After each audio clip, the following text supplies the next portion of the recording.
Friends, I'm out in my pajamas at night answering a subscriber question because I care. There's been some question come up about the stereo out on this Blackstar amp. This is the ID3 100 that I bought a couple years ago. You might hear me out of the audio of this thing, which is coming off my board over here. I got it cranked pretty loud. It might be distorting. Hopefully, let's back it off just a little bit. So I've got the ID3 or the Blackstar amp going in stereo left and right. I got like a split TRS type deal going in, and people have been asking about the output, the stereo output. Let me back this out a minute. Forgive me, the studio's in such a mess right now. It's this crazy time of year. I'm playing a lot and doing a lot. So I'm going, the emulated out is back here. And so this is a stereo out coming out. And then it's splitting. This is a long splitter cord. And it splits into those two. And so that is what's going into the board, straight into the board. So the question is it stereo coming out? And the answer is yes. I mean, just telling Blackstar wasn't messing around when I made this amp. I don't know why they're not making it anymore. They must have come out with something better, different. I just love this amp. Just so you know, what I've got in this studio is I've got a Vox AC10 and I've got a GTX 100 from Fender. I use that to hear it. I keep this one, this Blackstar, kind of out in my garage as a practice amp. But so let me show you what it sounds like. Let me crank this Charvel up here. Now, if y'all have headphones on, you'll hear, yeah, it's stereo coming out. The question is it stereo? I'm hearing like the reverb, the delays and stuff going around, reverberating, ping-ponging more in my right ear now. Change that sound down to the crunch or something. I might be able to hear it a little tighter sound.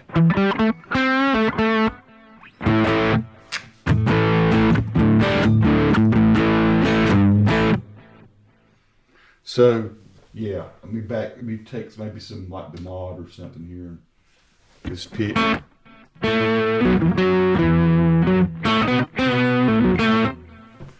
Just so you can see what I've got. You got your different kinds of, you can turn your mods, your delays, your reverbs on or off here.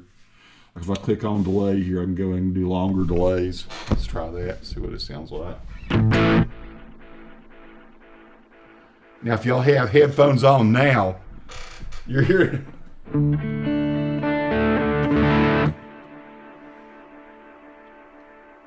It's quite a crazy sound. But more of a.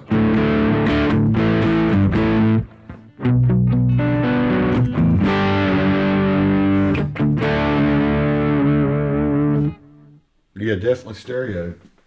So people were asking, when I've played live with this amp, I've only gone mono out from that. So I've not used the stereo effect loop, but you've got, if you saw back there just a minute ago, you've got a stereo effect loop. You're going into the amp, your send is mono, your return is stereo, and then your emulated output is stereo. So I just wanted to answer that question for people who've been asking. It's quite a nice effect. I'm probably not recording it the best in the world tonight. Let's go to some clean.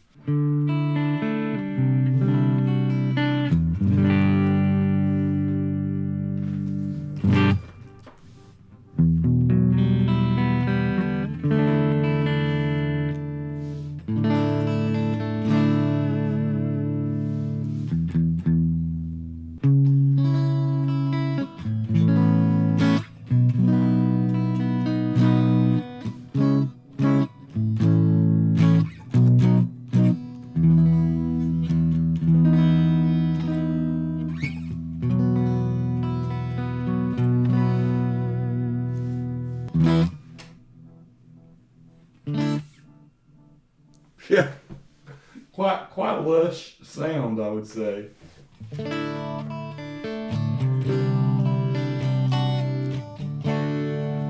Let's go back to the delay for a second.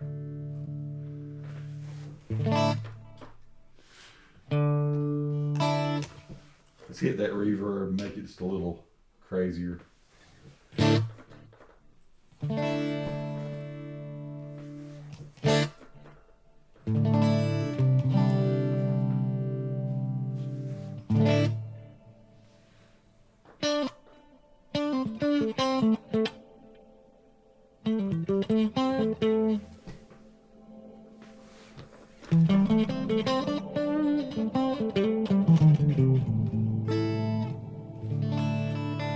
So what you've got, just so you know, you got your effect level here. I had your level down because I don't usually play reverb real loud.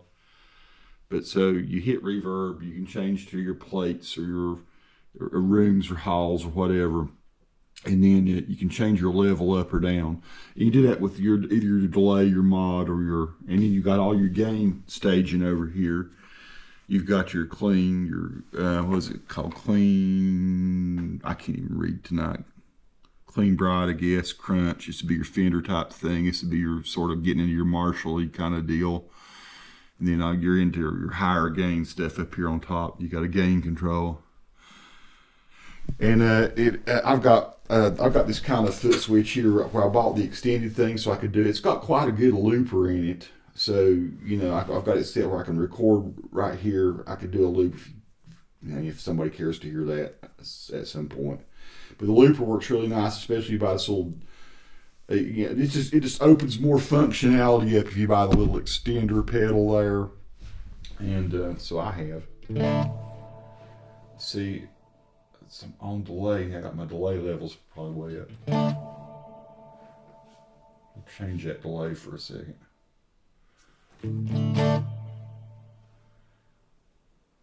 Just want you to hear the stereo effect of it. Yeah.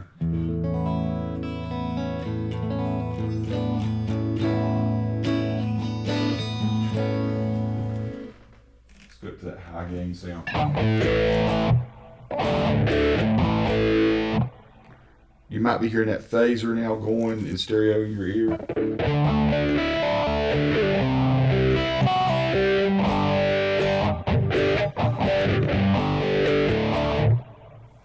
Let's get off that and go to a different kind of mod.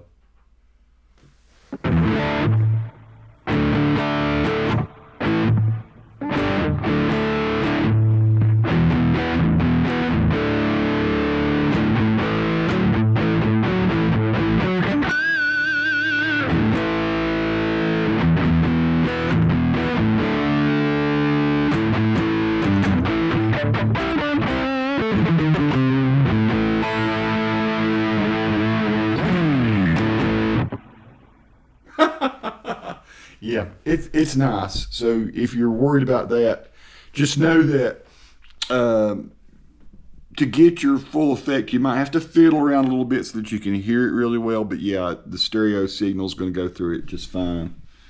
The Blackstar, and like I said, I think this may have been discontinued. It's such a well-made amp. I just want to say, you know, I think I bought it for $2.99. They must have been phasing it out. Why in the world they'd phase this out, I don't know, because it's killer. You know, I mean, I've played some other Blackstars, the fancier ones. They're more expensive. If you want to see again what we got, let's say we got the stereo. We got the mono send, the stereo return. You got your foot switch in. You got your emulated out, and then everything about it is kind of badass. Honestly, it's not as light an amp as like some of these Tone Masters and things I've been playing. I gigged like twice with this. Then I switched over to a Tone Master Twin, and the reason I did that was not because this is not a couple reasons. I was using a Variax, and so I was using my Helix. I was using the Variax to go between various tunings, and I was coming out of the Helix for my guitar stuff mono, and I was using the on the Tone Master I was using the channel, the reverb channel, for my guitar, and it kind of segued to a point where I was playing a lot of keyboards. So in the Grandma's Medicine band, I was going between keyboards and guitar, and I would go. I found out that with so the only kick against this amp for that kind of thing, and the reason I went away from it is I had two channels. I would go into the normal channel with my keyboard on that Twin Tone Master Fender Tone Master Twin. I could turn my keyboard up or down. Believe it or not, it sounded great. It didn't have to use a keyboard amp, and it had a IRs coming out the back of it, so I had direct out, and I'd go into the board mono from the keyboard, mono from my guitar. Even though that Helix sounds great in stereo, this thing sounds great in stereo, but everything we did was mono, and that's probably the way you're going to do if you're going to go out and gig and play festivals and stuff like that. We're playing festivals. And so I had two channels. I could stand there and I could tweak things really fast on the fly with one amp. So that's the reason this one kind of has become my garage amp. So this is what I keep out in the garage because it has a good looper on it. I can go out and practice and get kind of away from. A lot of times if I'm out here at night, I don't want to make noise. So keeping my wife up. She's up doing some cooking. This is like 4 o'clock in the morning as I'm recording this, but I did want to answer this subscriber's question. It come up several times. So yeah, great stereo emulation coming out. It's a killer amp. It's super well built. If you can get a good deal on it, I got a good deal on it, $300. If you can find it less than that, wow. Yeah, and it's rocking too. It is loud as crap. If you know, the other thing is that other amp had attenuation on it, so I could crank it back, and still get that twin type sound. If I just wanted that, I could go to like a 1 watt setting or 0.5. I can't remember if it's 0.5 or 1 watt. So I could crank that way down. It was very quiet on stage, but still I could get that kind of grit. This amp out the front, it's I mean, you can dial it back. You can set it lower and everything. If you're going to use the emulation out there, your board guys. Now, we'll say this: when I went in here, you better have that pad turned on. If I turn this pad off on these two, then it just peaks the board out. I mean, it just massively peaks it out. So you're going to have to coming out. It's hot coming out the back.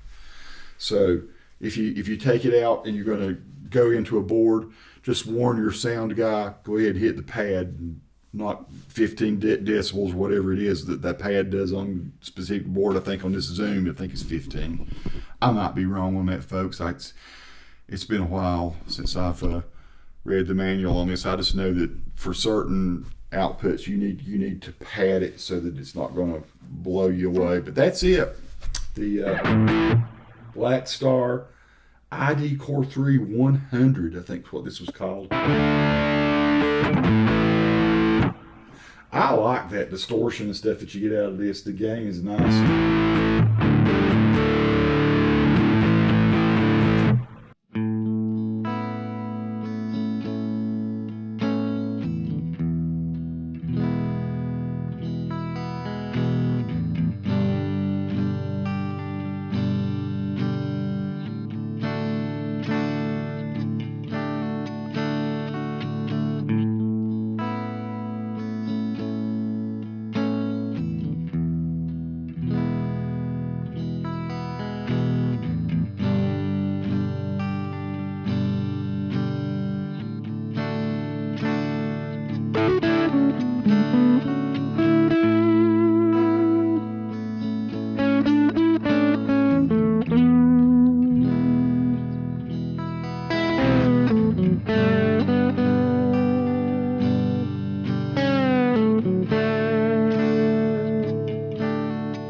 that's it, folks. The ID Core 3. I love it. It's a killer. And yeah, that's kind of how it's all looking on the board right now as I've been playing. Peace to all who watch. Subscribe to the channel if you like.